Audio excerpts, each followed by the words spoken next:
Yes, I am starting the recording, okay? We're on record, everybody. Want to go in the bedroom? Hi, everybody. Hello. Okay, So, Tal, Ann, take would it you want away. me to Yeah, start out? yes, Yep. why don't you get started there, okay? Okay. We're ready to go. All right. Mm-hmm.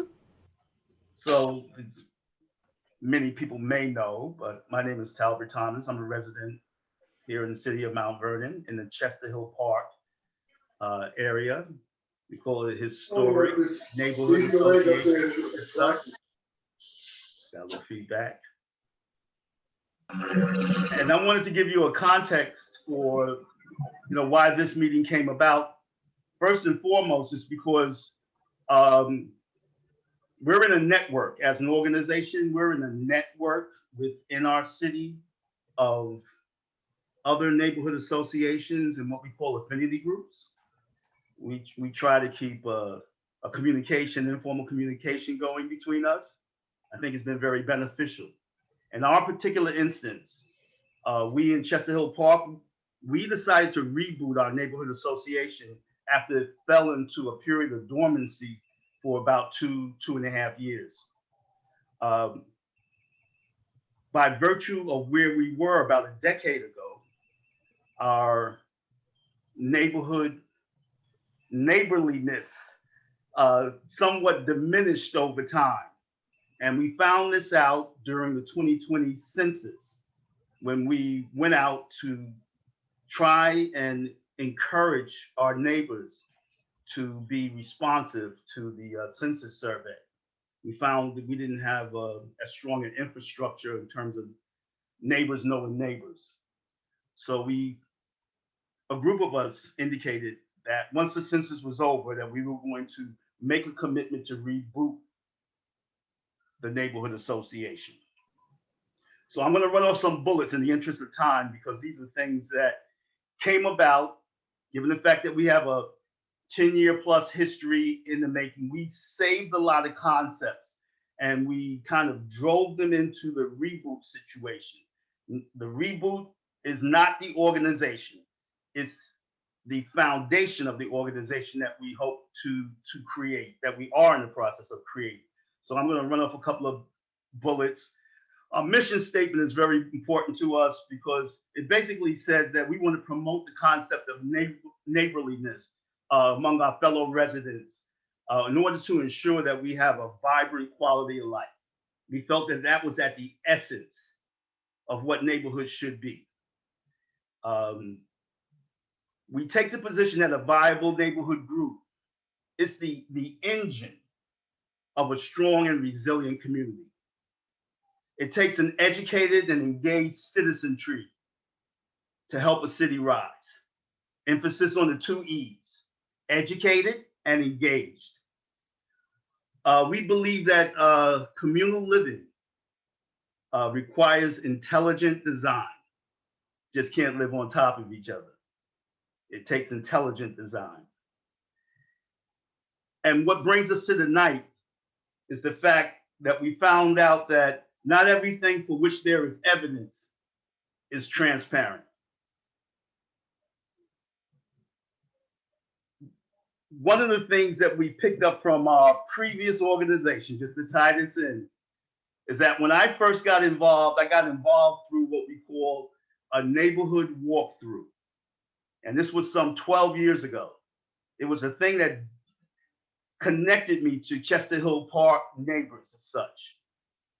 So one of our younger members, but one of the individuals who stayed with the organization for the longest, no longer a resident, however, but has a unique relationship to us, is a person by the name of Joseph Pombo. So Joe came, knocked on my door, brought me out. He said, we're going to take a walk through the neighborhood. We're going to take a look and see what the conditions are that we're existing in. We're going to talk about the things that we may need to do to improve it. And we took that walk. At that time, I'll go without mentioning the mayor's name. I don't want to be political here tonight, but the mayor came out also and joined us. We walked through the neighborhood. We found a number of things that we thought we could improve or could have improved. We made a list of it, and then we waited to see what would happen.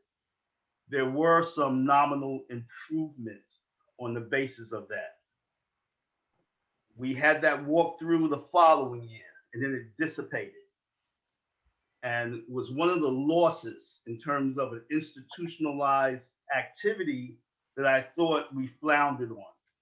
So the walkthrough became very important to me when I talked to the other neighbors about rebooting. In November of 2020, the identified group of individuals, there were about 8 of us, said we were going to get together.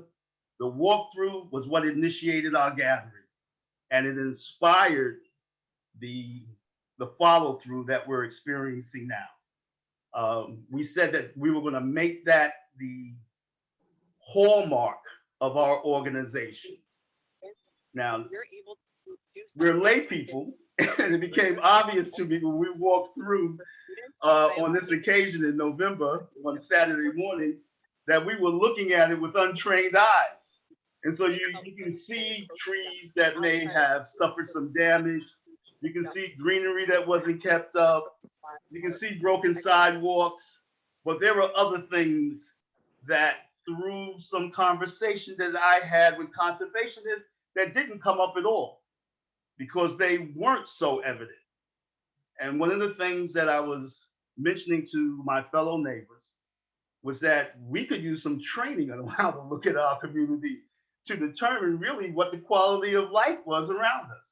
That we couldn't do this effectively as lay people. That there were some technical and scientific pieces that we could incorporate in this if we were going to make this the hallmark of our organization. This is what we want to, in a sense, make as our handle.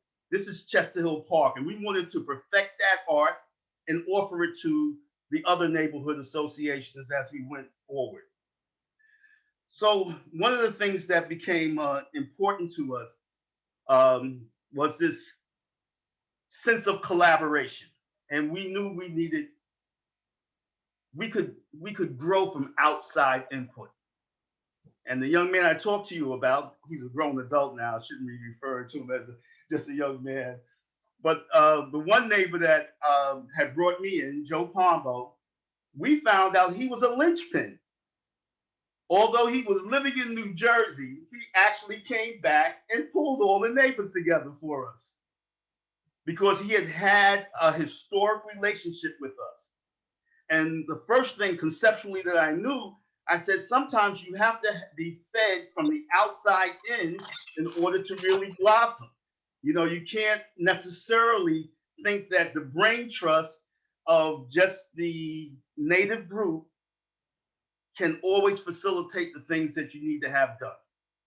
So Joe was able to do that for us as an example.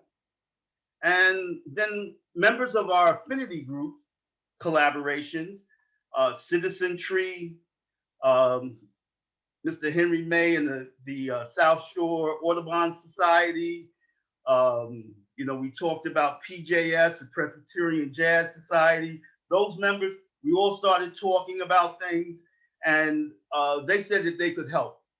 And so I pulled on a lot of the information that they were giving us about the community, about the social health and life. We talked about the fact that we didn't see senior citizens out in our community anymore. You know, we talked about the fact that we had lost contact with our young people. I actually had an opportunity to go into the schools and to try to reestablish some association between our neighborhood families and the schools. And so this is how we came upon, you know, this lovely lady that's here with us from the PTA of Traphagen. We held that as a hallmark. We said, not only do we have to learn, that our young people have to learn about their community, that this needed to be a family enterprise. And so one of the things that, when I say I insisted, it's the brain trust that was invested in me. So one of the things that I insisted on is that we have this connection with the school. We couldn't be a neighborhood without having connection with the school. So Dr. Wazim was kind enough to pull some tricks out of his bag, and he was able to make those connections for us. And all of these things just began to intersperse with one another and to begin to blossom. We are 5 months out, and we're hosting, this is amazing, with FCWC, we're hosting this, co-hosting this forum, which I never envisioned. But it comes from something that this fabulous lady, Anne, spoke with me about, which I found to just be a driving force. So we talked about the, what we would call the alignment of specific but unique resources, a set of resources all coming together, people, possibilities, materials being available in kind of like a crucible of time. And we had to be ready to respond to that. And she and I both were seeing that this was a very fertile time in which things had to happen. So here we began to push our members to kind of step up the pace of engagement.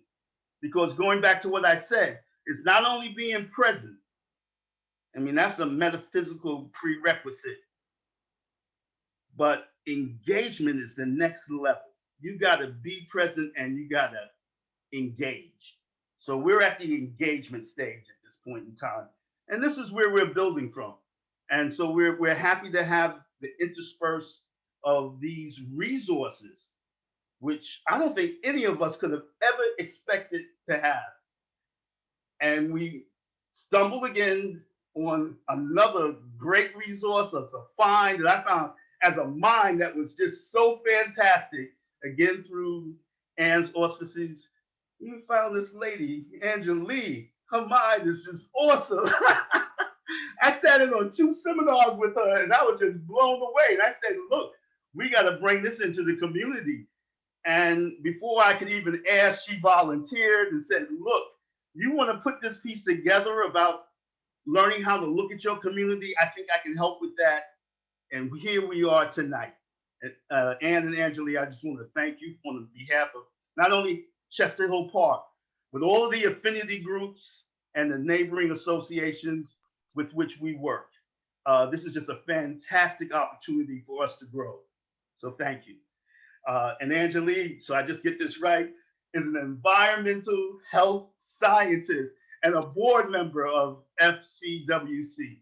And so we're really, really privileged to have her here working with us. You know, we're blessed. So thank you. Tal, it's really my honor. And I think you can inspire anybody, really anybody, to step up and want to collaborate and be a part of this vision that you just laid out for us. So I would like to thank you for the invitation to work on this project together and be received like you have received us. It's really been our privilege and my privilege to be part of some of the really exciting work that's going on in Mount Vernon these days. So I will get started right away because I think that we really need to fit 3 hours into the next 40 minutes and easily could keep going. I'm going to share my screen. Anne, I'm getting a message that you've disabled screen sharing. And you're also muted.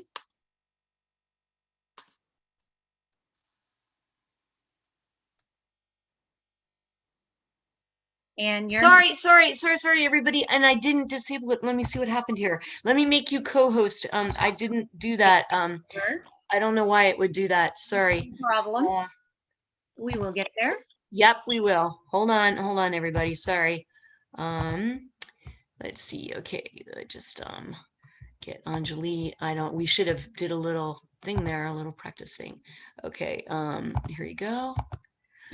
Okay, so, and yeah, there you go. You should be able to share screen now.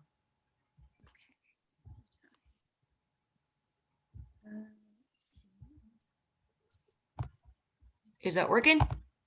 I believe so. Yep, there you go. Give me a sec to start Yes. the slideshow. Everybody see that? Yes. Okay. So start by just giving you a brief overview. Oh, I'm not able to advance this for some reason. Let me see. Oh, there we go. Okay. I'm going to start by just giving you a very brief overview of the topics that I'll cover in a very short presentation, because I really would like to get to the conversation at the end.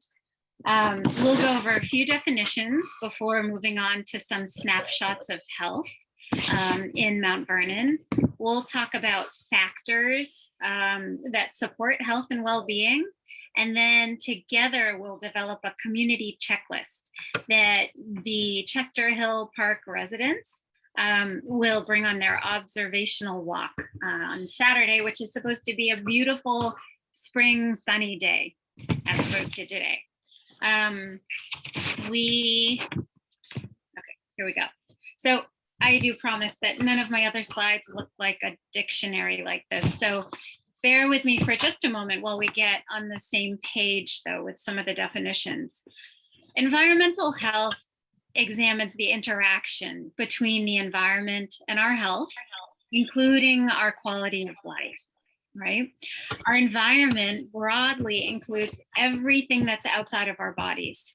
So that includes our homes, our schools, our workplaces, and outside environments as well. And health, according to the World Health Organization, is a state of complete physical, mental, and social well-being, and is not the mere absence of disease or illness. Moving on. Let me see. Okay. So the Center for Disease Control has developed a way to better understand the burden and the geographic distribution of health-related outcomes at a local scale. And I wanted to share a few of these findings with you, these estimates with you. They're not actual measurements. They are model-based estimates of chronic disease burden based on known risk factors. So this first map shows us the CDC estimates of asthma prevalence in Mount Vernon. You can see the orange, can you see my cursor here? The orange boundaries of the city, right?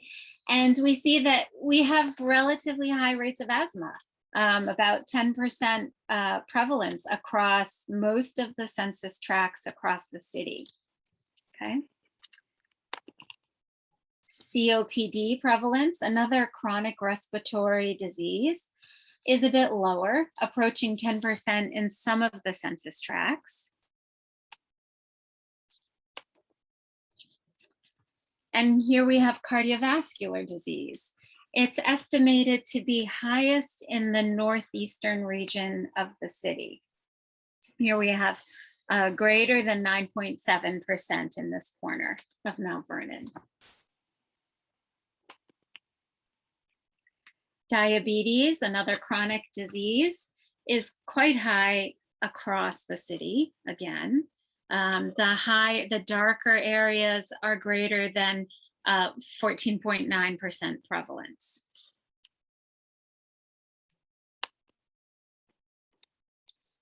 Mental health distress has been estimated to be highest in these darker regions on the western side of Mount Vernon.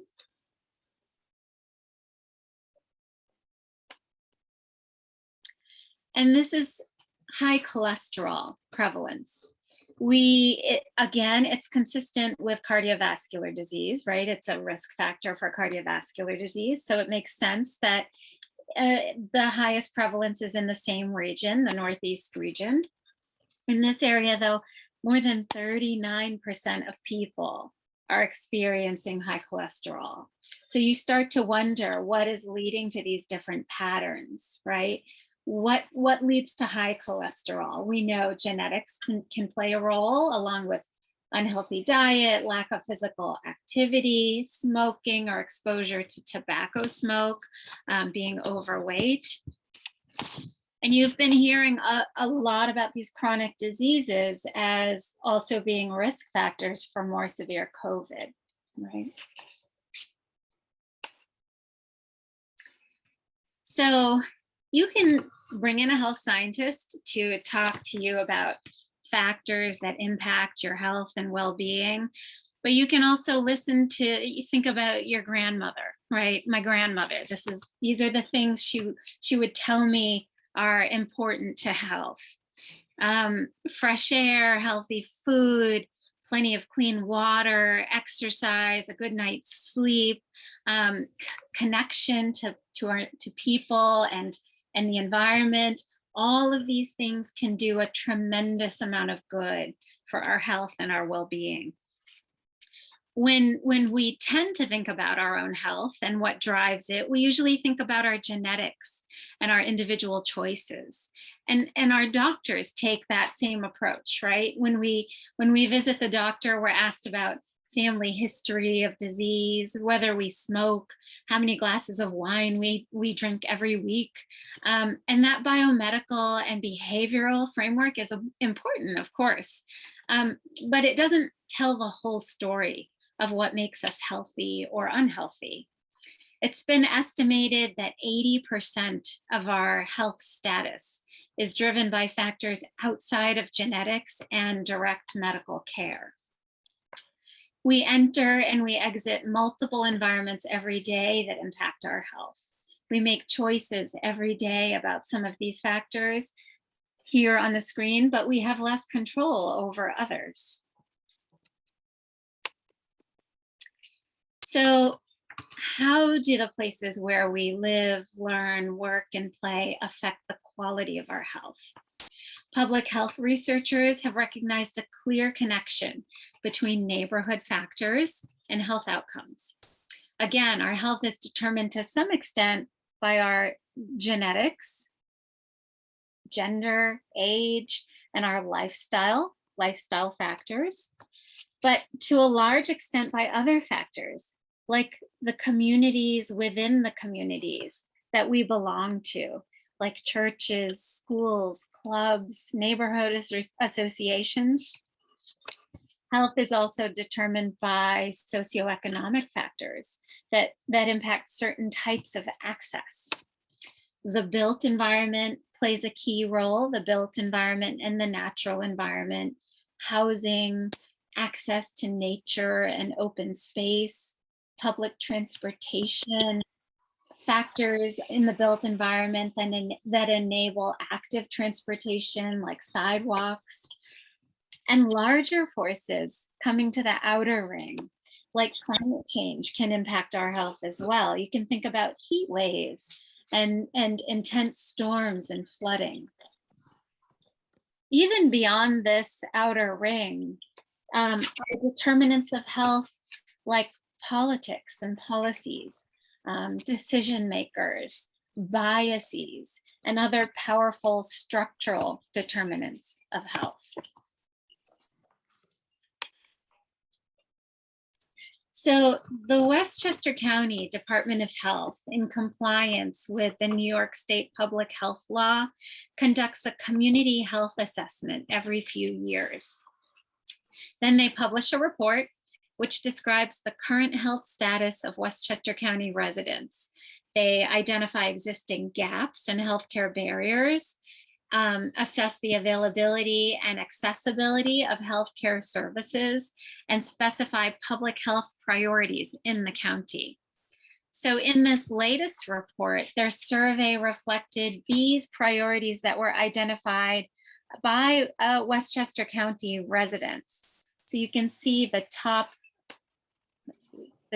factors identified as being important to community health were mental health, chronic diseases, as we mentioned, food and nutrition, obesity. And these were the personal health priorities as identified by the Westchester County Community Survey. And we have to take this with a little bit of context, right? This was the most recent survey done in 2019, and things have drastically changed, right, in the last year, obviously. Now, I'd like for you to think back to the beginning of the presentation when I showed you the snapshots of chronic disease in Mount Vernon, and here we are with health outcomes at this end of this this schematic here. But I'd like for you to take a look upstream. Let's go backwards and look at what kinds of things influence and lead to, or can lead to, or have been found associated with chronic disease. We know that chronic disease, including depression, right, has been linked to both social and physical aspects of the built environment. And how can that be? Well, obesity, systematic inflammation, chronic stress, multiple sources of stress are associated with chronic disease. And what leads to those things? Well, we have different behaviors, some of which are within our control, exposures, some are within our control, some are out of our control. And these behaviors and accessibility issues and exposures are influenced by the built environment, right? Looking further upstream, the built environment.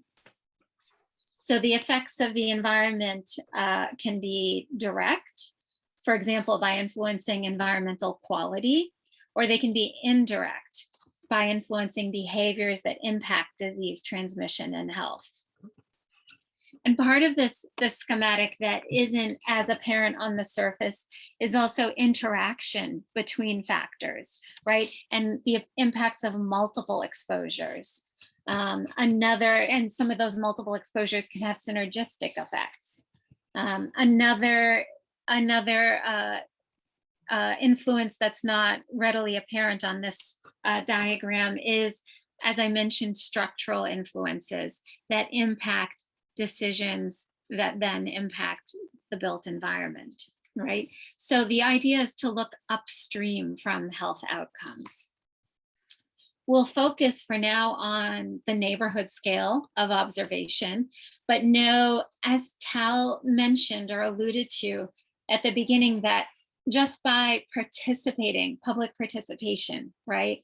Stakeholder participation, that by participating in this sort of a forum, connecting with each other, continuing these conversations beyond this forum, as well as with other stakeholders and decision makers, means that we are recognizing and taking action to address the structural determinants of health. So I'd like to slowly shift over to our collaboratively developing our neighborhood checklist. But there are a few things to keep in mind, right? Just to remind you. Our basic aims: remember your grandmother again, or better yet, bring her on the neighborhood walk if you can. Everybody is healthiest with clean air, clean water, and soil. So you want to use your senses on your walk. I'm thrilled that there are students and children that are going to be participating in this, different generations that can offer different perspectives. Even young children can offer information and feedback, right? You can use your senses. How does it look clean? Does it smell clean? Is it loud? What is contributing? And what could change? We are interested in social infrastructure, human connection, again, with each other as well as with nature is important for both mind and body. So you'll want to notice the places that are inviting and why they're inviting. And you'll also want to notice the places that repel. Are there safety issues? Where are people gathering? Are people even gathering, right? Healthy food, access to healthy food, and conversely, unhealthy food. Food access has many dimensions, right? There are dimensions of you go to the doctor and they tell you need to eat healthier foods, but these different dimensions like access, cost access, right? Is it affordable? Siting, are they close by? Can you get to these places that offer healthy food?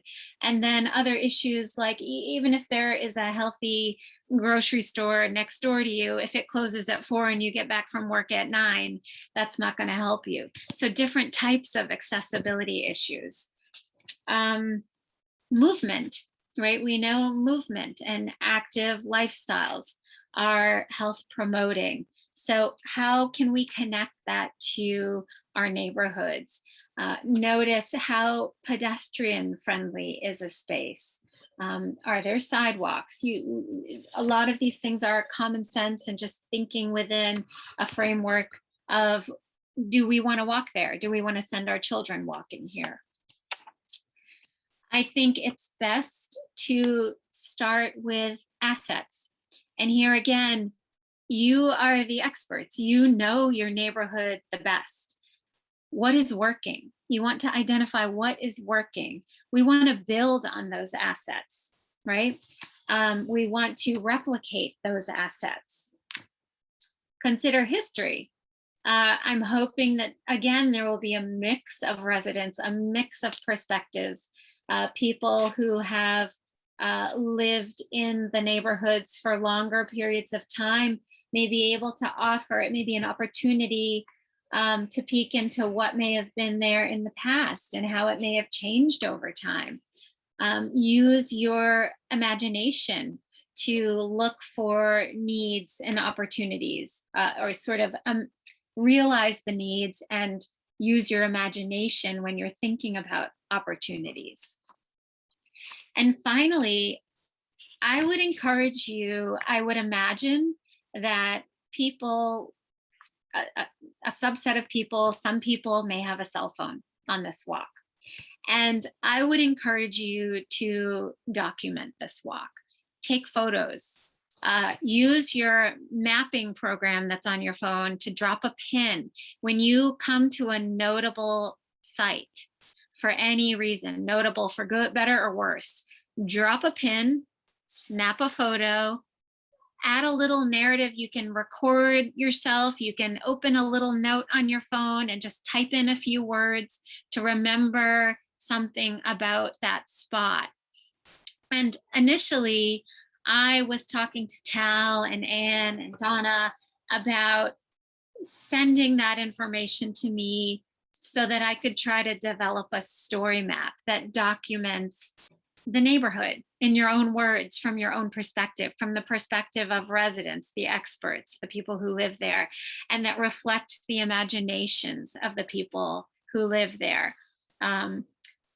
You know, that may be possible. I'm still working on that, but I would really encourage it. I realized when I was working on this issue that, you know, if you have it, you own it, right? You take these snapshots and, you know, grab a high school student who has access to Microsoft Word and just cut and paste these things into a story, paste it even into a document that people can scroll through, and you still have created something that's yours to own, that's modifiable, that represents this point in time, right? And then you can see how things change with your work and your progress. So I would really encourage that. Whether or not I am trying to work on this, but whether or not I do this, I think you can.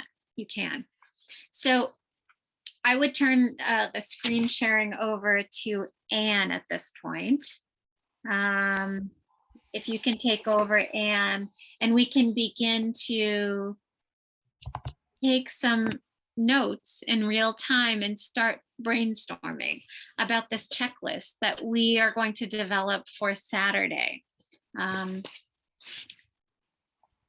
Okay. Yes, indeed. Thank you, Anjali. This is fascinating, totally fascinating. So everyone, Tal and Donna and Anjali are going to lead you in a discussion, and I'm going to try to take notes as fast as I can.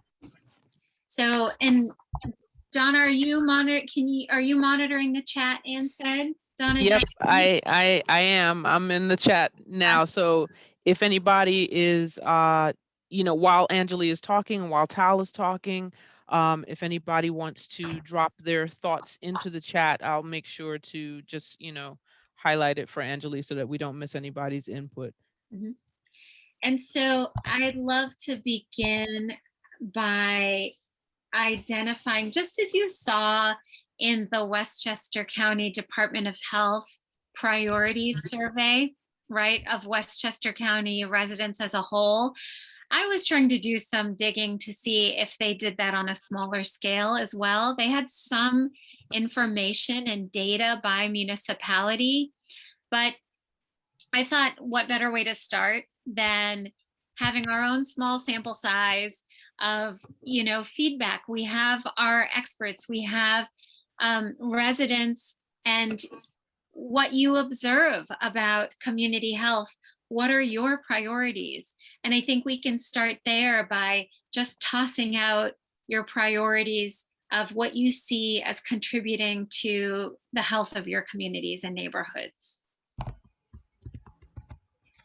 What's most important? What are important health? They could be health outcomes to address that you see as needing attention, or environmental health issues.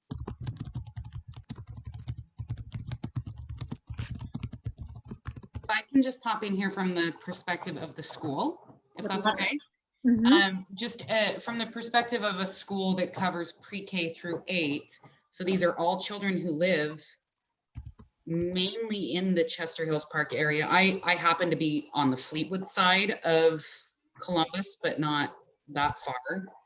I'm 2 or 3 blocks from Traphagen. So Traphagen is pretty squarely within Chester Hills Park. So we're looking at, pre-K through 8th graders. One of the slides that stuck out to me was the mental health slide. I have some real concerns. I've been, I don't know if lucky or privileged is the right word, but COVID has not affected me in the same way I think it has affected a lot of our children.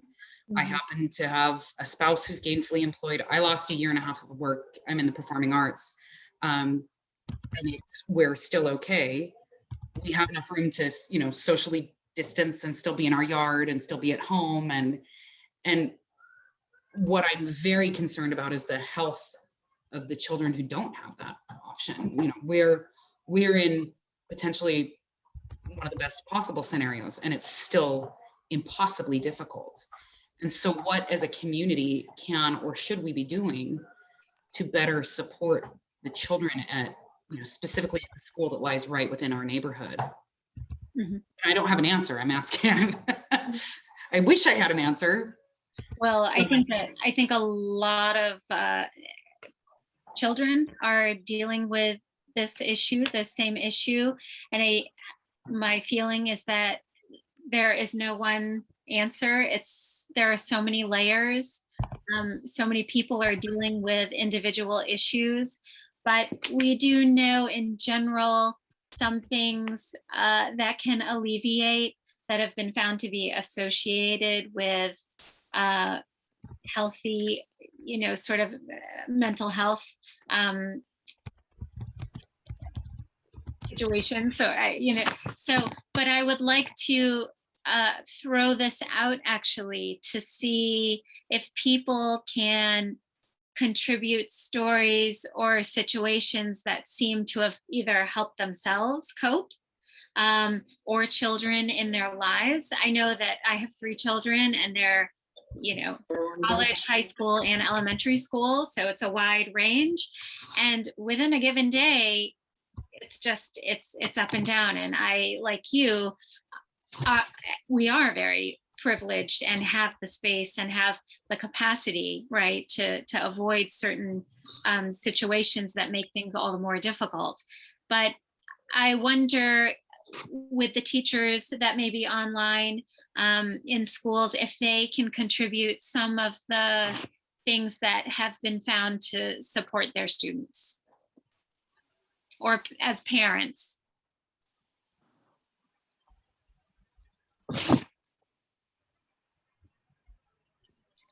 One thing that I've heard, and one thing that I see in the chat is open space. And I personally, anecdotally, And, in scientific literature, it has been found to be associated with positive mental health outcomes. A peaceful place that people can go to unwind, think, breathe fresh air, get out of the house safely, and specifically in the context of the COVID pandemic, I think has had enormous benefits for people. And when that is lacking, it's just another outlet that can't be used. Right. Can I actually, with that thought, I'm seeing where Marcus wrote open space is so important. Back to talking about specifically the children in the neighborhood and the school, Trouthaven has a huge amount of open space, which is one thing we are not lacking, and it's fantastic. Mm-hmm. I may just shoot an email to Tal, and maybe he can help just spread the word among our neighborhood volunteers. One thing we did as a PTA recently was we started supplying the school with jump ropes and bubbles and soccer balls and footballs and sidewalk chalk to Mm-hmm. encourage the kids when they are outside for recess to play with each other. Mm-hmm. So I may just send Tal, that may be a way, I don't know if that's an appropriate way for the community or the neighborhood association to kind of start getting involved with the school, is to help us with those donations. To what did you enjoy playing outside as a child? We're trying to encourage these kids during recess to get outside and play. Right. Don't get on a phone, don't play on, don't watch a YouTube video on your downtime at recess, to physically.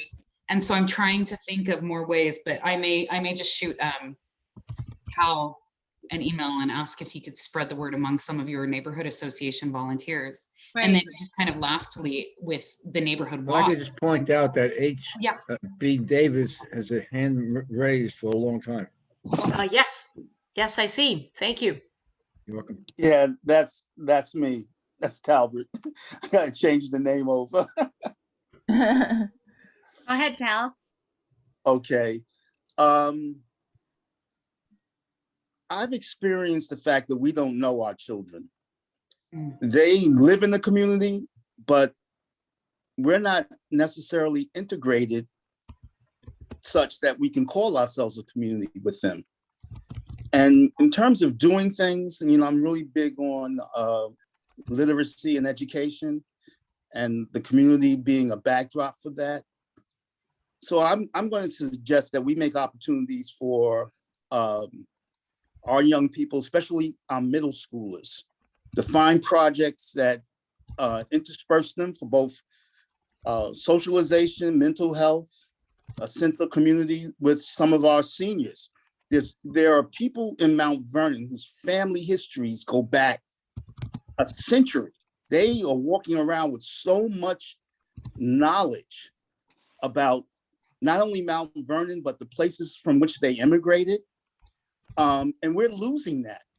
To have young people be able to take these senior recordings down, in a sense, to journal the life journey of those individuals, to bring them together, to have them sit outside when the weather's nice with these elders and take down these notations and experience the culture and the music that they imbibe.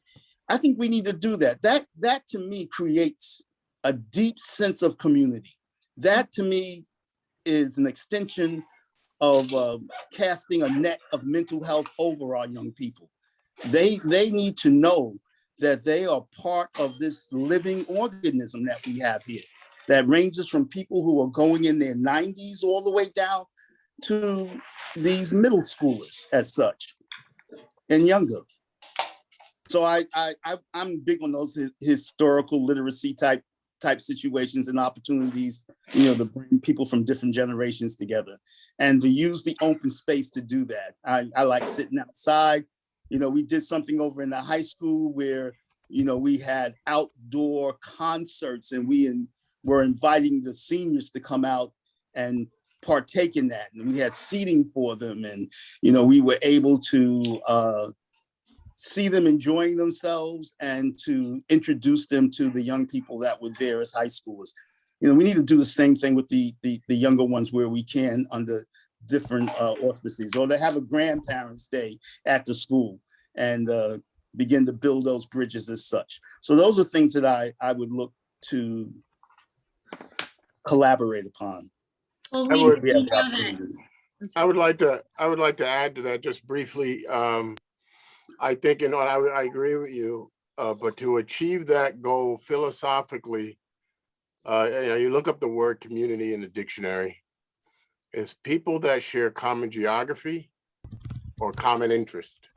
And so I think that's sort of an essential component to what we're talking about, so that everybody sees themselves as recognizing that Mount Vernon is this common community, 4.2 square miles, but then even more so that we recognize we have common interests.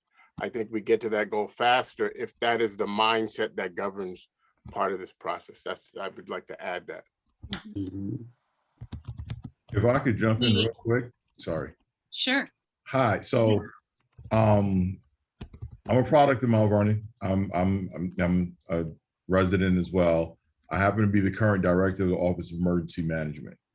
One of the things I'm actually doing, one of the active activities we're in the process of doing right now is creating more volunteer opportunities for that intergenerational exchange. That institutional knowledge is being lost at all levels across the board. And one of the things I can do, part of my job is to make the city more resilient and more prepared. And so one of the things I'm trying to do is to create, right now, I'm trying to see if we can get it together, but we just put in for a grant that'll create community resource coordination centers, where we will actually have gardens and spaces for volunteer training and CERT teams and medical reserve corps, and just so many different things happening. But the big FEMA programs is, so yeah, I'm working through some of the FEMA program. That's what we're trying to, that's some of the things we're trying to push for right now. Yep. And for me, it's really, really personal. When I grew up here in Mount Vernon, whenever we had issues, I grew up on Columbus and Prospect. Literally, I still live there. The family's been there for almost 50 years at this point.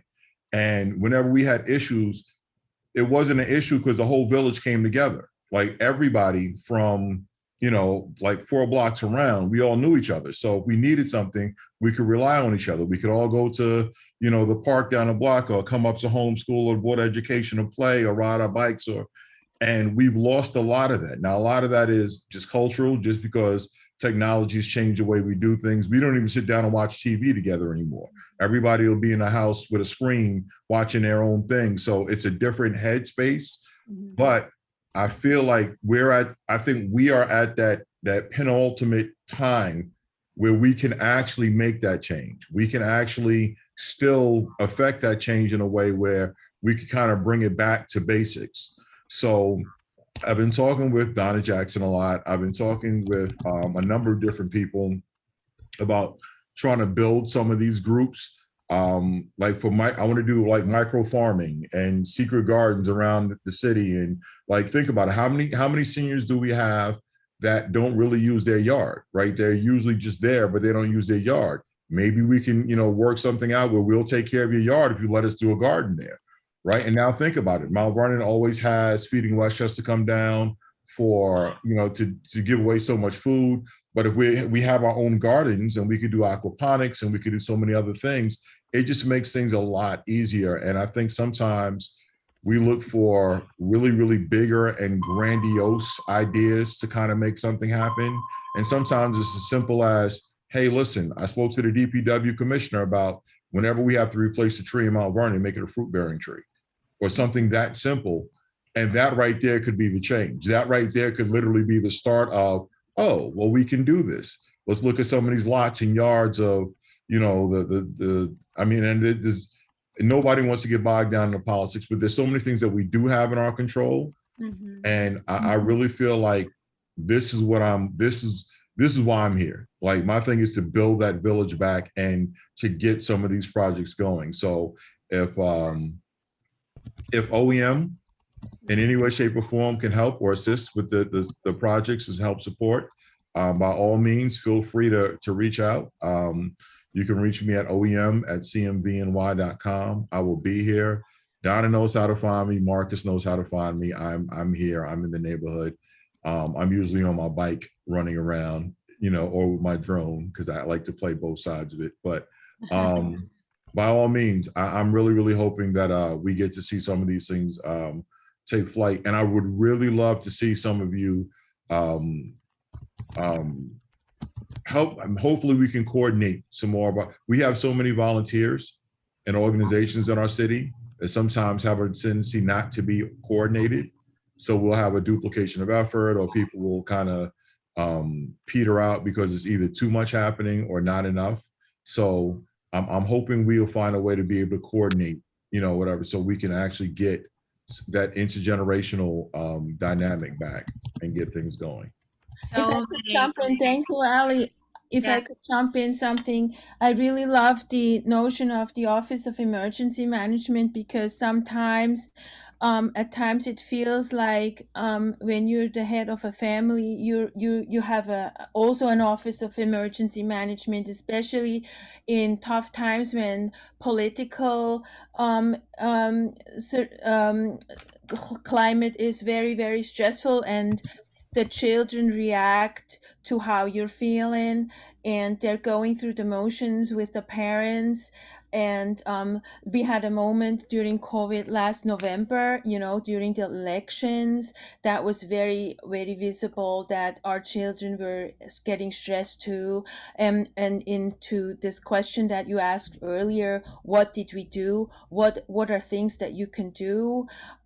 Was to get grounded. And how we did that was we went on November 7th when we heard it's getting better, and we heard some good news. We went out and planted a tree.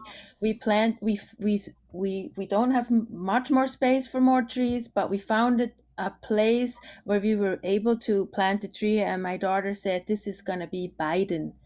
So it was like it was so soothing for them to get grounded and dig that hole and stick that tree in the ground and look at this tree and look at it grow, and it diverted the stress away to something to come and something to counterbalance what was so stressful. So to get grounded is for us a huge solution to relieve stress with children.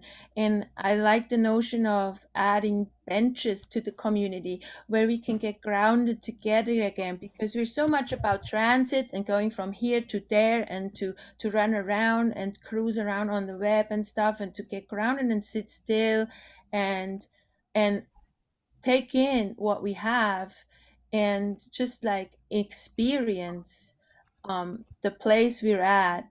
It's so much value in that. And I really love this conversation we're having right now. I really really dig that.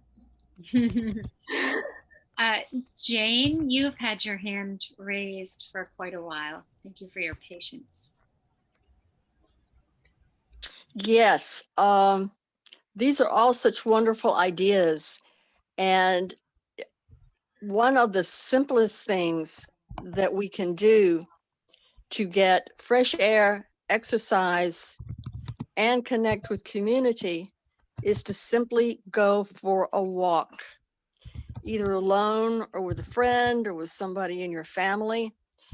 And it does a number of things. It gets you out from your isolated environment.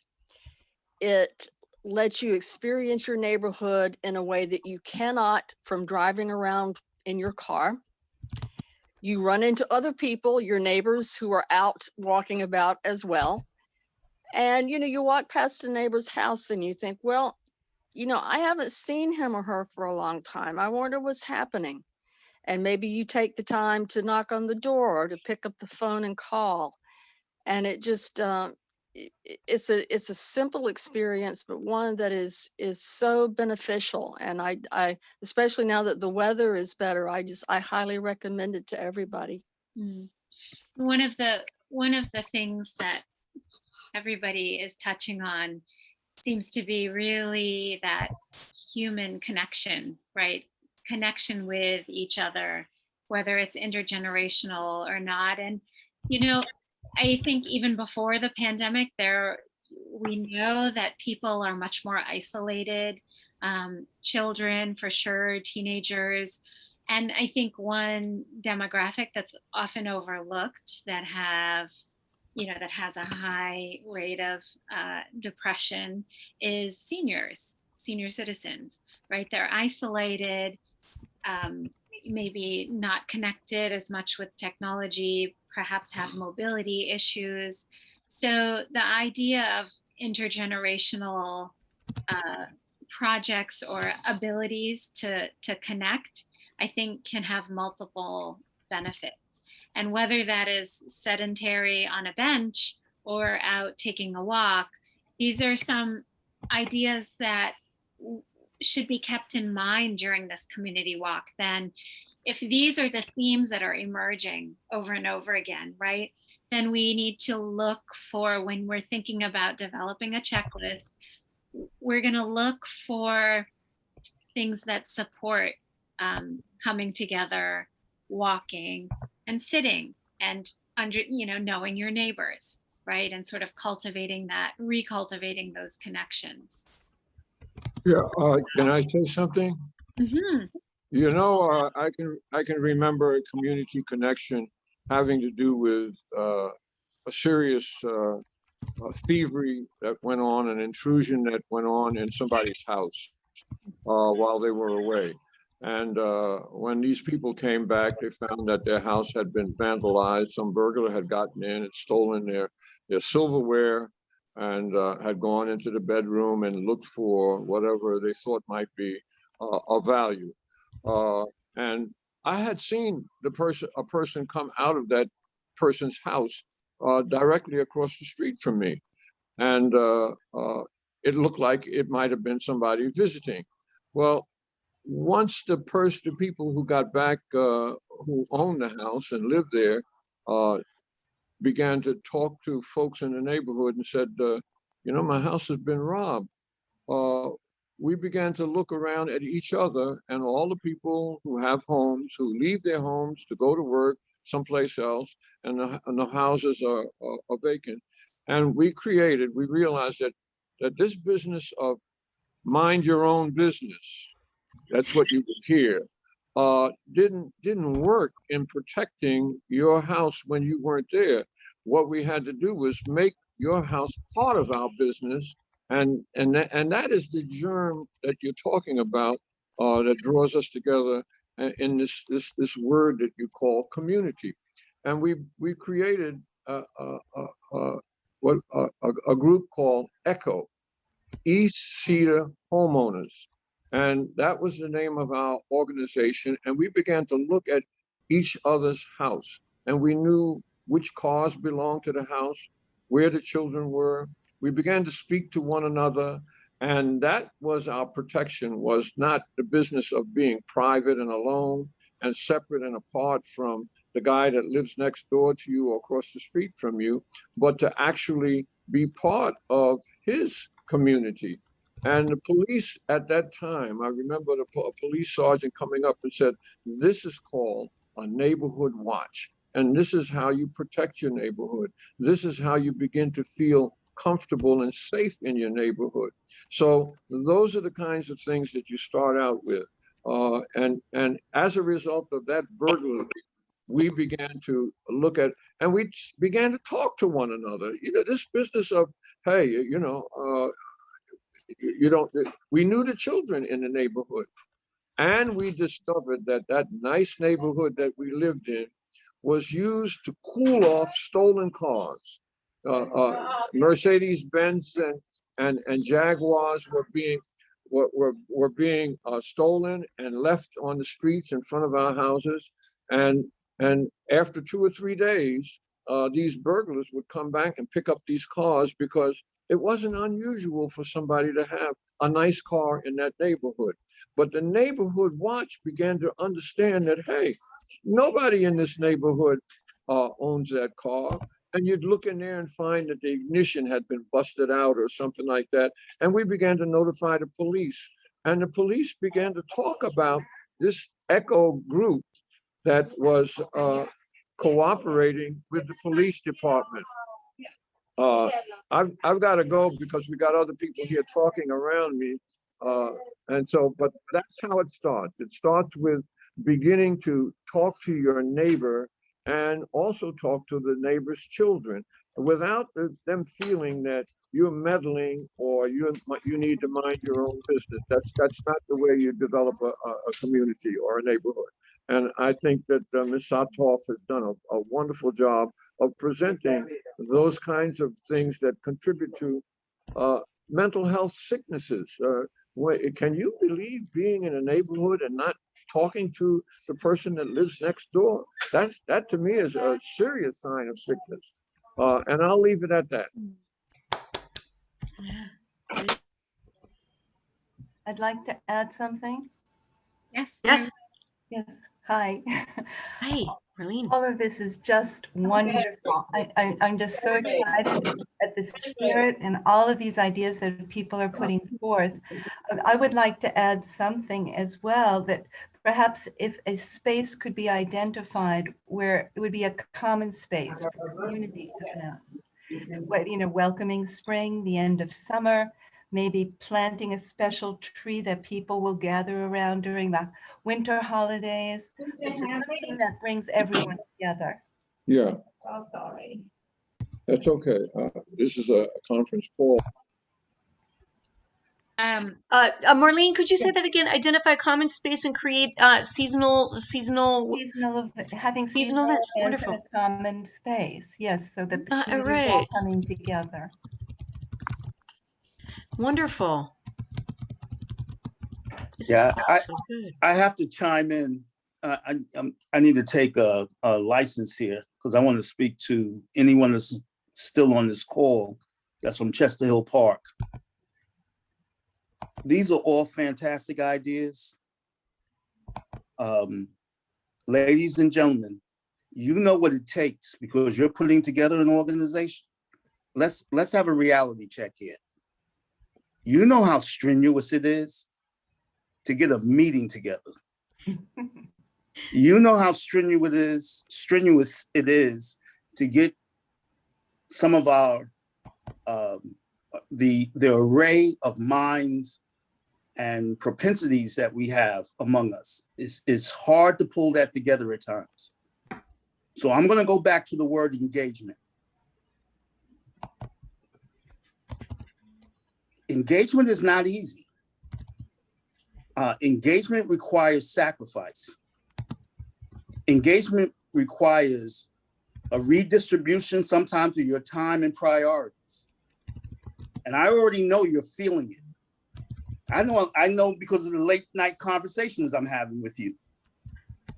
So when I talk about intelligent design, we got to be intelligent about this in terms of what we're going to do. I want to just speak real quick to Citizen Tree. Citizen Tree got something done in this community. It took them almost 10 years. None of this is going to come overnight. So I want to say to Chester Hill Park people, understand this. You have to be prepared to work yourself into this in a way that you haven't thought about already. Or you've thought about it and you've waffled a little bit maybe and said, not just yet. And you know, I can live with that. It's a matter of time. But I'm going to caution you to be focused on this. Your neighborhood. And you know I'm big on coalitions, but we got to take care of the ABCs in terms of putting our footprint down on our neighborhood first and getting those things done that are realistic and that we will be committed to for the long haul. And I just want you to put that in mind because these are the practical pieces that we're seeing and experiencing from organization building. So what is it we're going to do first? What's real for us? I want to bring you back to this. Get this neighborhood walk down. Learn how to do this. Learn how to get your assessment done. We can pick one or two things to do thereafter. We can take some seasonal projects like the ones we want to do for open space and the greening And, we talked about the Monarch Butterfly Project that we want to do with the young people. But we have to be strategic about it. And I'm going to need you to participate on that. We have to think this through so we don't burn each other out and lose a working generation of creative and idea people. We have to take our time with that. For me, as we've talked, you got to give me a plan. Get the neighborhood walk down, plan that out, make sure it's an intelligent design. That's a big one for us.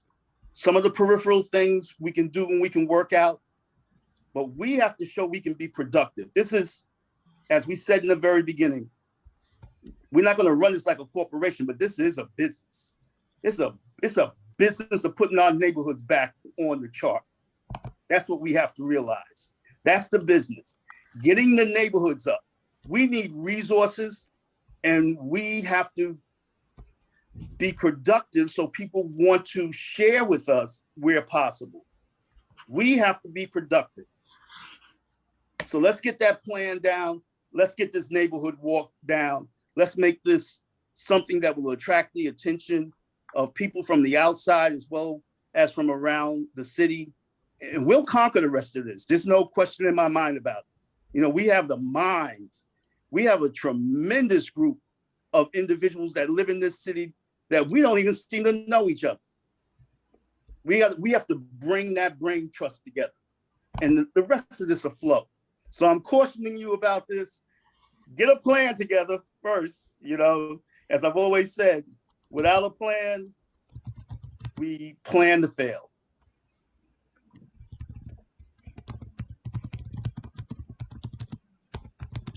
Wow, this is amazing. Paul, do you want to add to that? Tal, thank you. Yeah, what I was going to mention was being, I guess, talked about before, but it kind of does loop back into what Talbot was mentioning about putting together a brain trust. And it's about the intergenerational, I guess, infrastructure you want to have for engagement, and seeing if any of the neighborhood associations have been, I guess, promoting through email lists, potential that youth engagement opportunities that they could that parents could share with their children. Because I know, if you really do put together that network of finding out things that the Boys and Girls Clubs is doing with Mel Campos and Sandy, or things that probably like the Youth Bureau is doing within City Hall, or you could see things that are happening in other counties. You kind of template it, like if there's something happening like in White Plains or Yonkers, and because I know that people do go into the Wilson Woods Park and they do a lot of park cleanups and things like that. So I think probably that might be something that is feasible as a low-hanging fruit of in emails that you could do, just share hey, this neighborhood association is organizing a park cleanup, bring your kids, and they can start, helping put together that portfolio or even community service hours that students need while they're in high school and stuff. Everybody needs a sense of purpose and agency also that contributes to positive mental health benefits. And so group projects together, besides connecting in general, it gives a shared sense of purpose, and it doesn't need to be so theoretical. It's just working together, right? Simple. Yeah, can I share some more of my recipe? Talbert has referred to citizenry a few times already, and I feel compelled to share my secret ingredients to the success of achieving an inch of betterment for my community, and it is don't let to be distracted by the amount of jadedness that's around you. That means absolutely nothing. And it is all about in your own personal independent thinking of how you experience your space, how you're experiencing your space. I was coming in here and I loved that space I was about to step in, and then something happened from a how do you call it, Anjali, a powerful structural determinal influence. That was what happened. And suddenly I saw my perfect space being upheaved. And there was the first step. Step one was to find something is off. Something was off for me to keep on thriving. And that is an alarm which you take seriously if you feel off. And then you get to identifying what is it that is off, and take it seriously and share that thought. Share it, and you're not alone. There's guaranteed other ones who also feel to a certain degree off with the same type of thing that has been put upon your space. And then go ahead, do your independent thinking, and feel the entitlement, because you are paying taxes. And the first rule is share your knowledge, describe it what you see, and then everything will fall into place.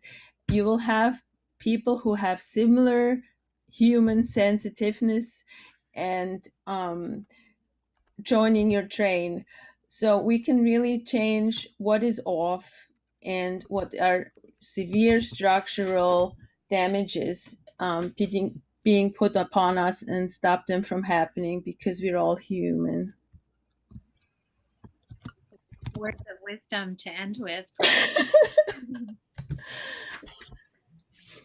My goodness, yes.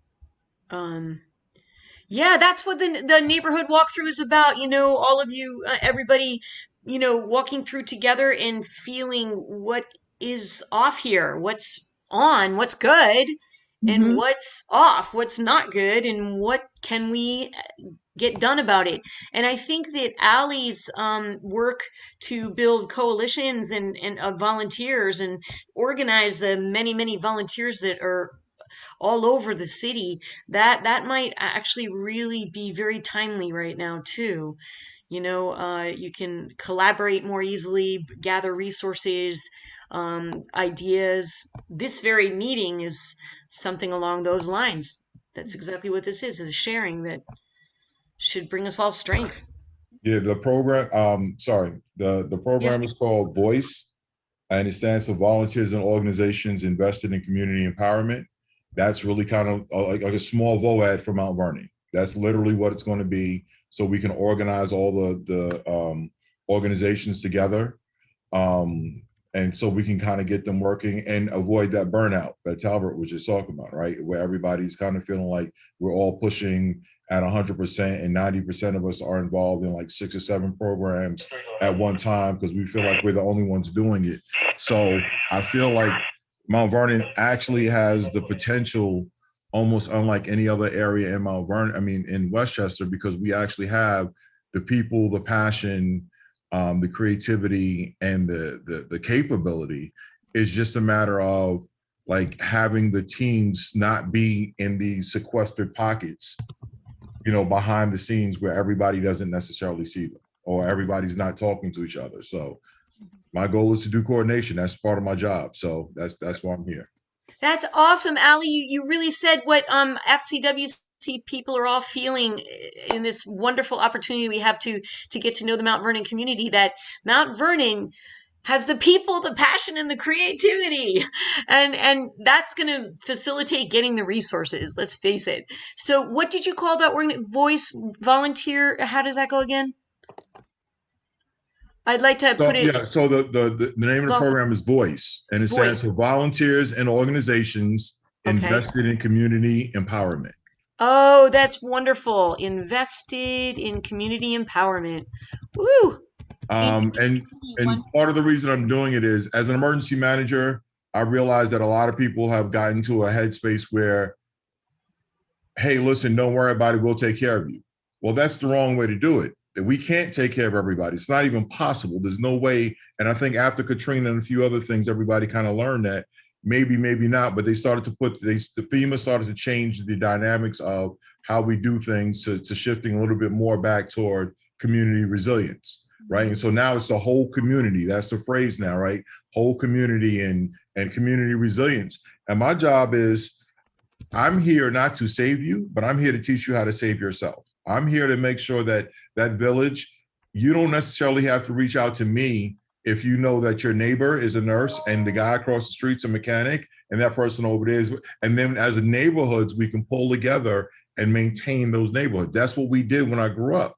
That's what I still love about, you know, my block. You know, I still have neighbors who have been on the block for 50 years. There's at least 3 houses that have been together for at least 45 to 50 years. And we still kind of have that mindset and mentality. And like I said, I know, you know, working with Donna, you know, seeing Marcus around, like this is just that maintaining that. So trying to build that spark again. That's what I'm here for. So anything I can do to help. And, you know, obviously I'm hoping that we can all kind of pull this together and make it work. So many fantastic models, Ali, that I'm really happy you shared with us, and I think can be really exported across Mount Vernon and beyond, right? And I think one thing that you pointed out is really important, and I tried to point this out at the beginning, that there are experts all around us, right? There are experts in your neighbors, and where there may be a little lack of expertise, you make up for it with caring and, you know, and sort of a passion. And that spark is sometimes what you just need to pull people together. So I think it's remarkable, a lot of the work that you're doing. And I really, really would love to follow the development. If you can share that as it develops over time and tell us where we can jump in to support, that's what we aim to do. That's what we'd love to do. I will continue to be a part of this. And Donna always knows how to find me. I'll keep all the people together. Trust me. She's the one who kind of pulled me into this anyway. And so, yeah, this is my job. My job is to find those people. I don't pretend to be, I don't know everything. I know what I don't know, but I find the people who do and bring them together. That's called wisdom. That's called wisdom. I'd like to share one other thing. We're working on this Mount Vernon Homes Restoration Program. One of the things that affects quality of life are the homes, and we're trying to focus on getting rid of what we term either zombie homes or highly distressed homes in the city of Mount Vernon. So we're actually encouraging residents to notify us where these properties exist throughout the city, so we can actually reach out to the owners, whether they be LLCs, bank-owned, privately owned corporations, what have you, to get a remedy established. And I believe that has a big impact on quality of life. You need a sense of pride where you live. When you talk about investment in your homes, that's one of the biggest investments most people make in a lifetime. And so I'm encouraging all of you, if you're a homeowner or a resident that knows that there's a distressed property somewhere in Mount Vernon, let me know, and I can share my email address. It's ebrown@cmvny.com. Are you aware of, so I think Westchester County GIS has maps of those zombie properties.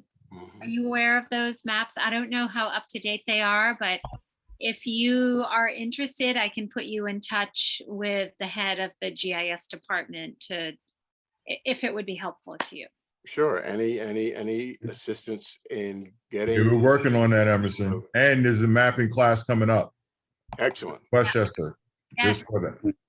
Register. Emerson, I had a quick question for you. Most times, you know, some of these zombie homes start off becoming these zombie properties because there are elderly people that are living in them, and too old to cut the hedges. They're, you know, too old or too frail to cut the grass. Has there ever been any thought or consideration as just a side part of this zombie home initiative, creating some kind of youth cadre to maybe help out seniors who qualify at a particular level? That, you know, I'm 80 years old, I'm at this particular income level, or whatever the case may be, where, you know, the kids in the community that are maybe apprenticing with DPW in the landscaping as part of the new citizen tree, you know, initiative or something like that. Is there a way to start creating ways?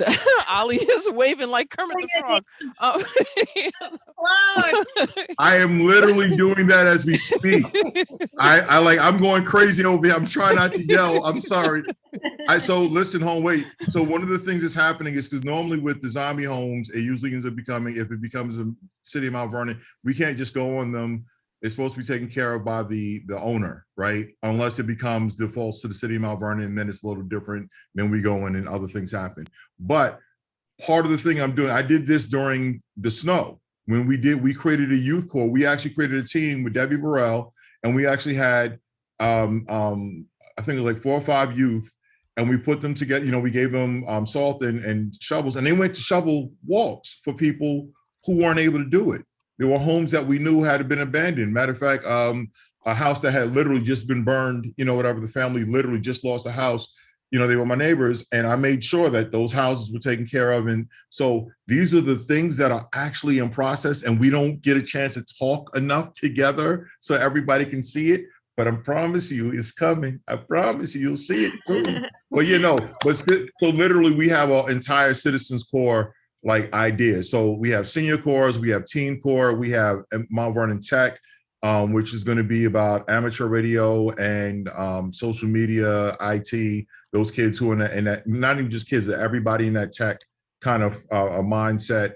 Mount Vernon Grow, which is really about micro farms, secret gardens that I talked about before, the landscaping, not necessarily just the landscaping, but the Mount Vernon Grow is the micro farming, aquaponics, the fish and hydroponics.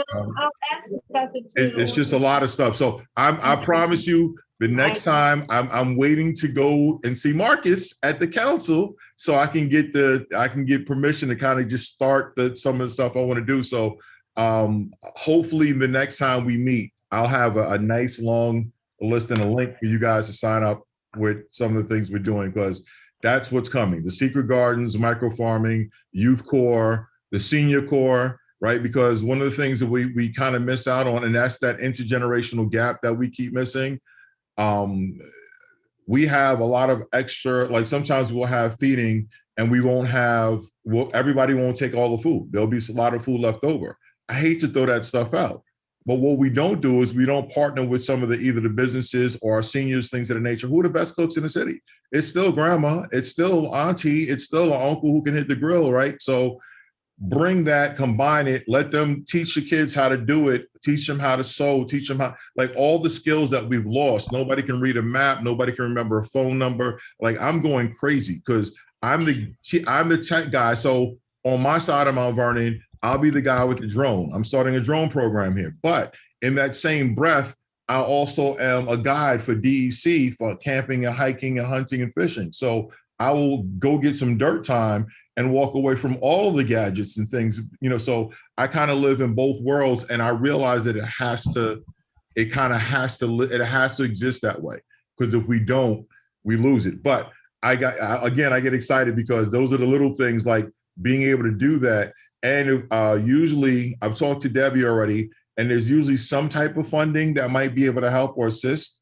So if we can have, because I want to expand, not just to be able to take care of the gardens, but what about some of those homes, those seniors whose homes need more assistance? Can we get some of the local contractors, the licensed contractors, to do internships, right, or apprenticeships with these youth to help build, you know, those homes, so we can save those homes, and those people don't become zombie homes in the first place. Those people aren't running out of them in the first place.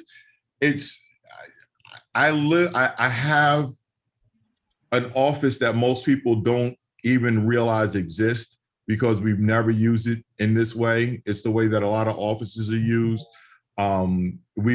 Everybody's, what was civil defense? Nobody, unless you're over 50, you really don't remember what civil defense was. So OEM is still relatively new to a lot of people, right? It really, really kind of came up after 9/11 when we were trying to figure out new ways to do that, the interoperability and the exchange. But so I sometimes feel like the stepchild that nobody knows about, the one that lives underneath them. But I promise you, when things start to happen, OEM will definitely be around. I promise you. But yes, Donna, that was one of the things I was like, Emerson, obviously we talk anyway, because you already know I reach out to you for a lot of different things. We're definitely co-workers. But I'm looking to reach out to, I'm trying to get the school district. I'm trying to get we have space in some like Trepagan and Holmes. If I could just get some space there, we could do a micro farm that would probably literally feed a neighborhood. Like I keep telling you, there's a huge plot of land behind that senior facility right there on Fulton, right by the train station. I'm trying. I'm coming to Marcus. I'm trying. I listen. Hold on. I'm trying. I promise you, I'm trying right now. But listen. Here's the beautiful thing. The beautiful thing is when I set up the community coordination and resource centers, I'm literally setting up go bags. It's basically it's a shipping container, right? Set up as a workspace and storage. It's Mount Vernon's Go Box. It's a place that I could bring my CERT team and I can actually have, in case of emergency, items stashed around the city. I can put a couple of these things around the city where we can, oh Lord, I'm so excited. I apologize. I never get to talk about this stuff. So thank you. Appreciate it. I'm gonna go back to mute so we can not derail this anymore. But I am here.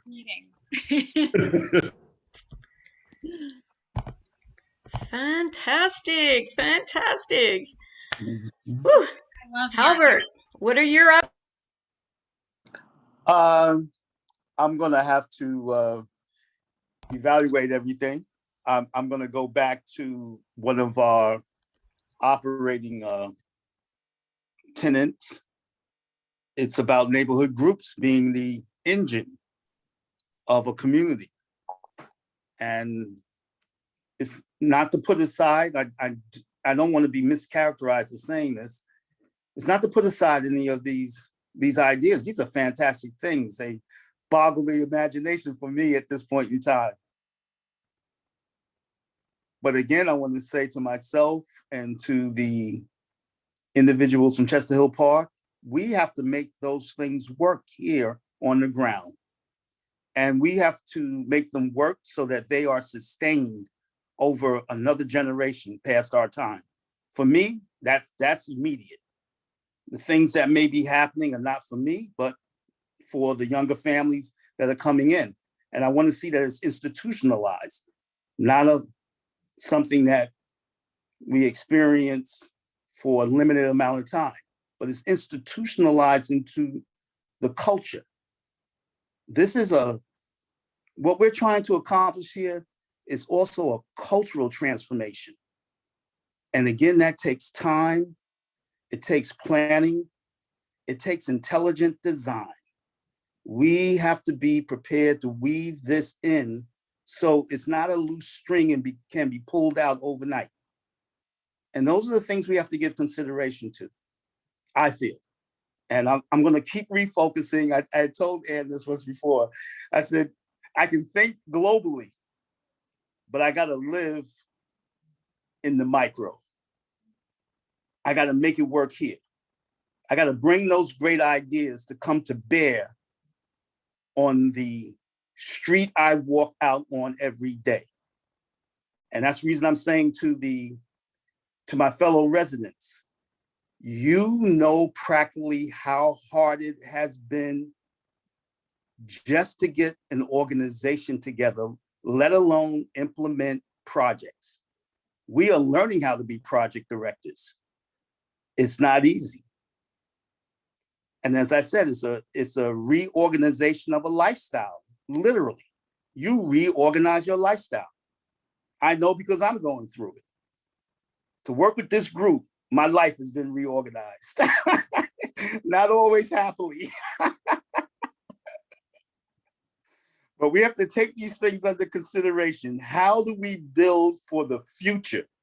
We got to lay a foundation, and it has to be woven in, so it's not for the moment, it's for a generation and the next.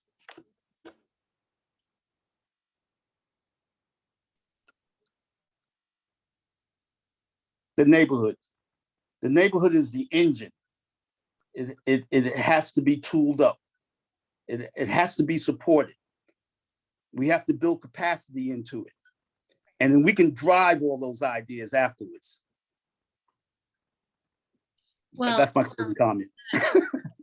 Tal, the pandemic is, it's been an intense experience, sort of a dry run for climate change impacts, right? Yes. And there's limited time, but there is still time. Well, in some sense. But this is where we are thinking of multiple generations and involving everybody and identifying vulnerable populations and then working together to support them. And that does start with knowing who your neighbors are, knowing where those people are, the vulnerable populations, and working together. So I think, Tal, you continue to inspire and are bringing things together and bringing people together. And Donna, do you want to say a few words to wrap up? I think I told you we could go on for 3 hours.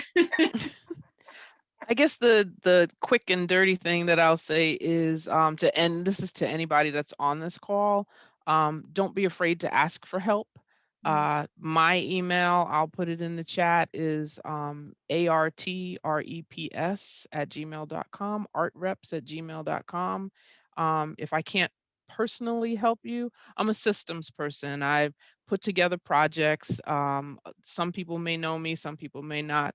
I have a local history lens. I have produced and built programming for the city of Mount Vernon, and working with private organizations. If I can't personally do it, I am a mom of 2 teenage girls and I am working, but so if I can't personally do it, I can definitely try and find and make the connection and build the bridge so that, so that you're not kind of frozen because you're not sure what to do or you don't have an experience with something.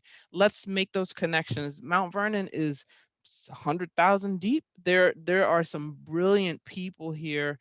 I'll just to give you an idea, we were talking about logos for a possible, environmental, initiative, and we just had to literally look internally, and I sent an email to a young lady and she must have come up with 5 or 6 different things inside of 2 or 3 days. The talent is here, so please don't be afraid to reach out.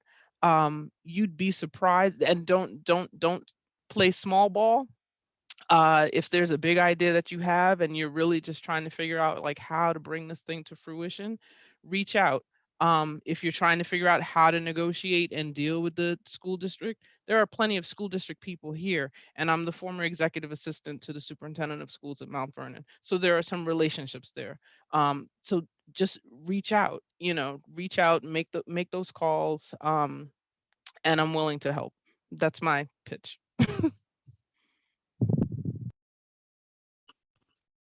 And you're on mute. I've heard two levels here. This is such a fantastic night. Talbert's keeps reminding us that our own neighborhoods, we got to start with our own neighborhoods, get to know our own neighbors, our own neighbors' children, our own school district schools, the children that are populating our streets and our neighborhoods. And yet at the same time, we do have this network starting to emerge. I mean, Allie is one, Donna's another, but everybody here, Citizen Tree spans the city, right? And a lot of the work that we've been talking about are ideas that affect the whole city of Mount Vernon, and where we have communication possibilities for dealing on the level of the whole city. So I'm finding my mind is really sort of doing this crazy dance, because I really agree with Tal that you have to work from your neighborhood and make that really strong and institutionalize that, and then that process can become connected. All the different neighborhoods can all connect, but we're going to need the leadership of all of you to figure out how to do this in our own neighborhoods and yet also connect as a city. And Talbert, do you have any the one thing that we know is happening is the tree planting on April 30th that has happened thanks to the 10 years of work of all the people that have been in Citizen Tree over the years. And that's one thing that we know is happening that you're all invited to. And we can make a full Mount Vernon event, Mount Vernon city event that you can all take pride in.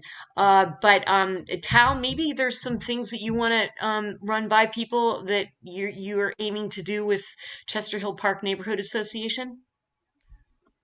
Yeah, we're thank you. Let me thank everyone who participated in this evening, especially from our reboot team.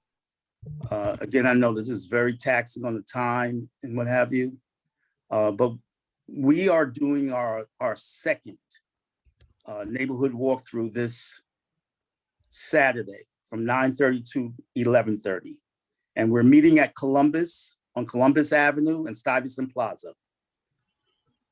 9:30. We've scaled it back because we wanted to concentrate on getting this process down and not being distracted. And it's a matter of resources. So we may have to, as it has been suggested tonight, to reach out to some of these sources that lay outside of us to help us with this process. But that's our goal, to codify this system, to do it systematically, to make sure we turn out a good product. And then we're going to share it with other neighborhood groups, because it's not something that we came up with ourselves. It's something that lies in our history. And we're retooling it for a modern time. And we're going to have to do that with many of our institutions. We're going to have to retool them. They are unsatisfactory in the way in which they work right now.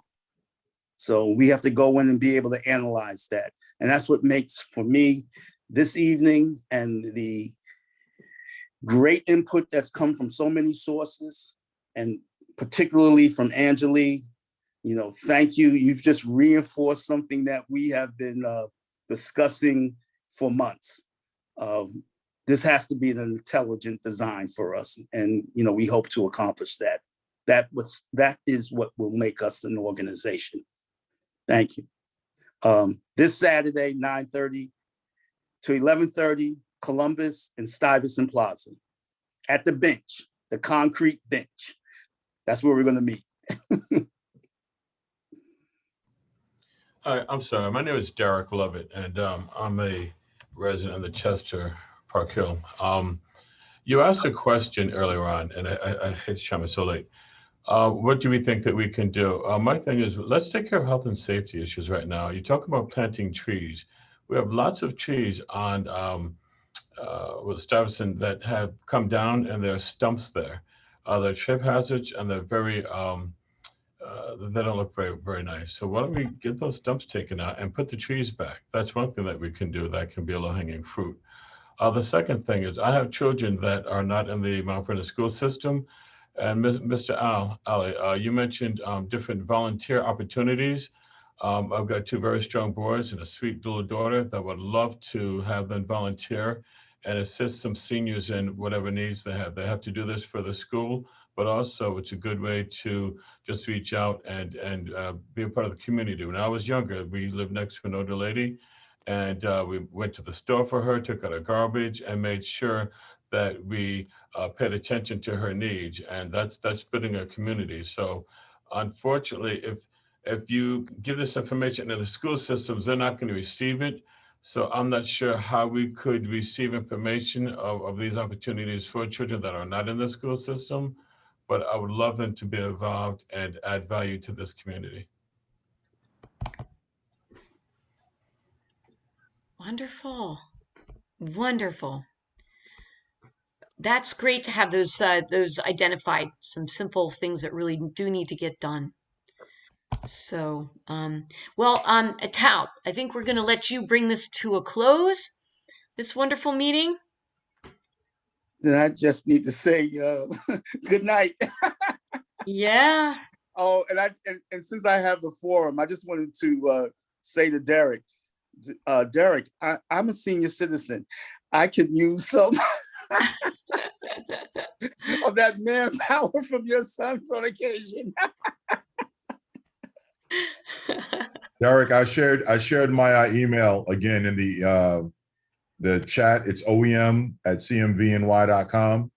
If you reach out to me, I'll send you the link to some of the programs we're trying to get started, and we'll talk some more.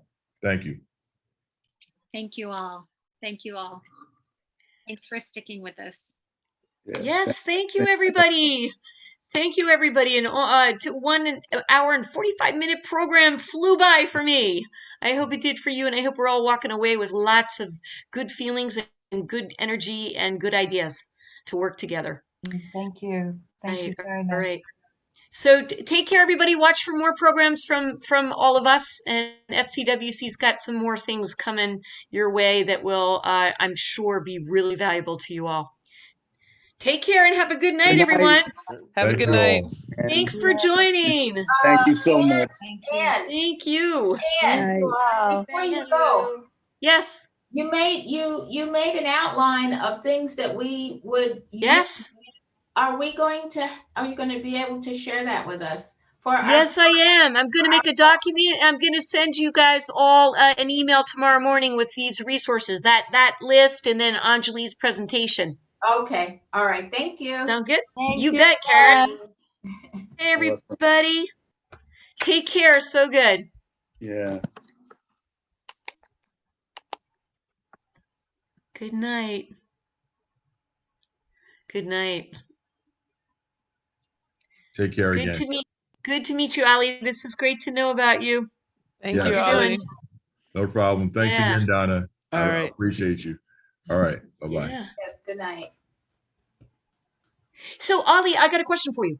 Yes. This aquaponics thing, I'm working with Jeff Monroe and Ruby Olasameka. Are they two people that you're I know familiar with? Jeff well. I have not spoken to Ruby. We have not spoken about this because I'm literally literally as we were doing this, I was actually scoping some things out and setting it up. The community resource and coordination centers are designed to be public gardens, part of the training, it's actually an extension of the EOC. It's actually extension of, so that's kind of like my situational awareness teams, my CERT teams, my medical reserve corps teams, the kids who are going to meet up and like how you're going to take care of the neighborhood, I'm literally setting up as micro centers. They're not going to be massive buildings. They'll probably be maybe 1 or 2 shipping containers set up with a garden on the side, whatever, and like literally something we could do quickly. That way we can get them up quick. If we have to move them at some point, we can kind of move them and repurpose them if, the city decides they want to do something different. But I just happen to be one of the few people in the city that has the mandate, right? So I can expand it as I see it. And for me, Talbert actually said it best. Like for me, it's not about what the administration can do for you, but how do we get the city to take care of itself? Because if the city's taking care of itself, then my job is so much easier. For me to teach you first aid and CPR, I'd rather make sure that there's first aid kits and AEDs available than to have to worry about hiring more EMS. Yeah. Right. Yeah. I'd rather make sure that you know how to use fire extinguishers and fire prevention, right? So working with Red Cross and sound the alarm, because I'm with Red Cross, I'm with Team Rubicon. Like even when Derek was talking about removing the stumps, I was like, that sounds like a Team Rubicon thing. And I know they said they were willing to teach us to build a Sawyer group, right? To get guys to learn how to work their chainsaw. So I was like, maybe I'll call Team Rubicon to come down. They'll do a training, and then we can help get rid of some of these stumps. That'll help for the next phase of the. But it's a continuous cycle, right? Everybody has to kind of build on top of and make things work. So yes, that's me. So that's why I'm MacGyver. My job, my job is to be MacGyver. I'm used to going into chaos and finding a way to make it work. So usually with bubble gum and duct tape. Yes. And duct tape. Don't forget my paper clip and my copper penny. I gotta have my paper clip and my copper penny. So, and funny story, I was actually teaching a class and somebody was like, I was like, you don't understand. After I teach you in my class, you will change the type of gum you chew. And they were like, wait, what? And I was like, you don't understand. So I literally took out my flashlight and the wrapper from the gum that I had. And I literally, crafted it or whatever, the whole line, and showed them how I could start a fire. They were like, wait, you did what? And they were like, now everybody's like, nope, I don't want it if it doesn't have a foil pack. I don't want it if it doesn't have a foil. But there's something amazing about seeing somebody do their first friction fire. There's something amazing about somebody. It's the agency. It's seeing them, have agency over their survival. Their potential. I don't even like the word. Like I stopped using the word survival. Like I'll tell you I do resilience training. I won't say I'm doing survival training. Because the moment I use the word survival, well, yeah, it's a trauma trigger. You instinctively go into desperation mode. Right. Survival means that if I don't do it right, I'm going to die. I'm going to die, right? And that's usually not even remotely close to how quickly it goes. But and so a lot of people love it because it gives you that, oh my God, yeah, let's go. And everybody who's a action junkie's like, I'm coming out for survival training. Like, no, I'm going to teach you how to use a garbage bag and a couple of sticks to make a tent. I'm going to show you how you should always have a garbage bag and in your bag and you're sitting there like, why do you walk around with a garbage bag? Because that garbage bag is everything. I can use it as a sleeping bag. I can use it to tow stuff. As a rain tote, as a flotation device. I can use it for rain. And they're looking at me like, wait, what? Like, oh, you thought you had to spend $400 at REI to get, a go bag? No, you can go to the dollar store and I'll show you how you can spend all the stuff $50, right? We can spend $50 at Dollar Tree and you'll be like, wait, what? So for me, I get really I'm passionate about this and I don't get a chance to do this as often as I used to, and part of unfortunately in Mount Vernon, we've had so many fires that we've had to put out. Other fires and everything else has always been a priority. But for me, my whole focus has been get the people together, get the volunteer programs going. And like Talbot said, that's the engine that runs Mount Vernon. It's 4.5 square miles.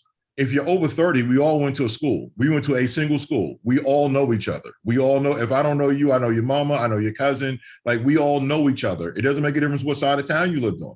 We all had one high school. We had, basically two middle school. At one point, we all have come across the same space. We've all breathed the same air. We've all done and we've allowed ourselves to lose it. And it's not even so much just a city. We do it in our own homes. Like I said before, I remember when there was a time where we would all come in from playing outside to watch TV together. We would watch, like the 7:30 Muppets line up, go from news to the Muppets to whatever the primetime show was. And whatever time your bedtime was at 9 or 10 o'clock, that was it. And if you were late like me, we'd watch the Honeymooners. Johnny Carson. Johnny Carson, Star Trek, right? The Honeymooners until television went off. Right. Now all of my grades, I'm earning all of the grades, but it was different because now we could literally go into a house and everybody has their own TV in their own room, or they have their own device. Their smartphone, right? You have a smartphone or a tablet, so we could all sit in the living room, but everybody has earpods on and they're doing their own thing. And I'm like, that's where we're missing it. We don't have whenever we talk about tribal cultures, things of the nature, they used to always have a community fire, right? It would be the fire that would either happen at the end of the day where dinner was made, or it would be it would be like the Sunday dinner in the more, modern times, right? But that was the exchange. That's where the youth who were out playing or running around or scouting would come back with the new information. And then the elders who couldn't do that anymore could share their knowledge.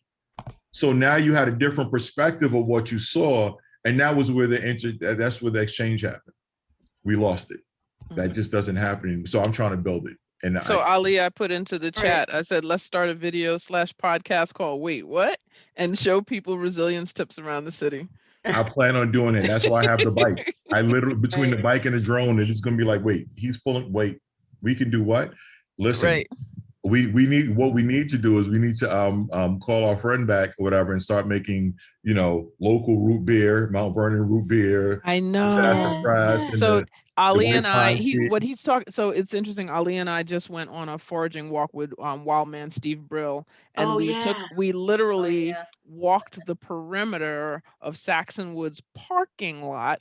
And there must have been, I don't know, 20 different edible things. He's like, oh, eat that, try that, chew that. You can make tea out of that. And hey, this is good, but don't eat it after it blooms. Like it was just, it was insane. And just naturally growing around, if people knew, if people knew how many, edible things were around them, they'd treat the land better. They wouldn't throw so many chemicals on their lawn. They'd probably do things a little differently. And so it would just be great to create an edible city. That's my selfish dream. And an edible city where we can just, every block has something, a plant or a group of people growing or, access to something, so that there should be no insecurity. Like I told you before, that's it for me. Like if I could get every tree that comes down to be replaced with a fruit tree. Right. Or even a spice tree, because you remember the last tree that he showed us was like this northern bay leaf. He was like, "Oh, that's a bay leaf. You should take some of those and dry them out." Don't forget the black birch, right? Because we can do the black birch tree. The black birch tree is the one with the wintergreen. So like there are a lot of other things we can do. So they don't all. I mean, we can even. They don't all have to be fruit bearing, but they can be nut bearing, right? Because nuts are great healthy protein. It's the hazelnut trees out there. Yep. The hazelnuts were used to be around here. Absolutely right. The hazelnut trees, walnut trees. Like this is just like it. And then all of a sudden, we could still be the city of trees. But we're now also resilient, like a resilient, a real resilient forest community. Like we literally have, and you don't even see it because it doesn't. We haven't made a massive, like, oh my God, we had to make this park into a full like thing. Right, like no. That's what I was saying. The secret gardens. We don't have to have a lot. All we need is a few houses. If we know there were a few houses in every neighborhood that were like, no, we're gonna grow these for. On the all the extra, come by. You guys can pick up the extra, and or take it over to the soup kitchen. And see, and that's where I was going with it. Take it over to the soup kitchen, so now they can cook it up. And then the other side of it is there's so many healthy alternatives. Right. Like I remember, I think we were having this conversation. I was like, we were eating mystery meat like most of my life, and I could have had fried cauliflower. What's wrong with you? Like who? Like who did that to us? Who did that to us? Like I would have probably looked like an entirely different person right now. And I know that, but those are the little things that like we miss and we don't get a chance to necessarily like expound on. So for me, I'm one of the few people, like I said, in the administration that kind of has that wiggle room. I have that space where I have to work with all the departments, but I also have to work with all of the community. I literally I don't have a choice. Because when I'm trying to make the city more resilient and prepared, I can't do it from inside of a bubble. Right. I have to engage with everyone. So if I can be the spark, or better yet, a better analogy, if I can be the bumblebee that goes from spot to spot to help cross-pollinate and bring things or whatever and help other things grow, then I'll be that bee. That's like, let's do it. Because I feel like we have so many options and opportunities right now where we could really, really like I said, it doesn't take much. Like if we're going to spend money anyway to replace trees, just change the trees you're replacing. Yeah. Like I didn't say change your budget. I didn't say you got to go spend a lot of extra money for this, that, and the other. change the type of tree that you're going to replace. It's going to cost you the same. Hey, listen, some of those spots that, that we, hey, listen, we're having a hard time. The grass is always overgrown, this, that, and the other. Replace it with mint. Mint's invasive, right? It'll continuously grow back, but it's going to keep rodents away, right? So that knocks down the rat and the rodent and the other problems. And the skunks and everything else. Skunks and everything else. You got mint. People can actually eat it. Mint, thyme, these are the things these are common sense ideas that you don't think about if you don't know it. But if we can show it, like I said, I'm there. The wait, what? We could pop up every Saturday, every Saturday morning, we're going to go. As a matter of fact, let's do it even better. We'll take Talbert's idea of the neighborhood walk and we'll expand that around the city and do the wait, what's. Yeah. Good. I'll bring the drone, the bike, and my go bag, and be like, "Let's go." We can, and then we can. Keeps mentioning that bike because I need to reacquaint myself with mine, and I'm just in denial. Listen, I think one of the other things that would really be great in the city of Mount Vernon. I know we've just had a conversation about doing possibly some electric vehicles, but Mount Vernon's 4.5 square miles.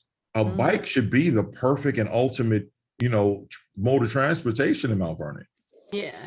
Well, your comprehensive planning process needs to have this kind of input that, you want to have bike lanes in the streets. You want to have safe sidewalks so people are walking rather than getting in their car, that you want to have connective paths. Somebody talked about that at the community discussions, right, Donna? Yep. Yeah, they talked about community connecting paths where people can walk throughout the entire city. Because not every place in Mount Vernon is walkable, and we know it really isn't. Yeah. Some of them aren't even drivable right now. So even on my bike, I have to be like, oh, wait, very careful. Yeah. Like, am I swimming today?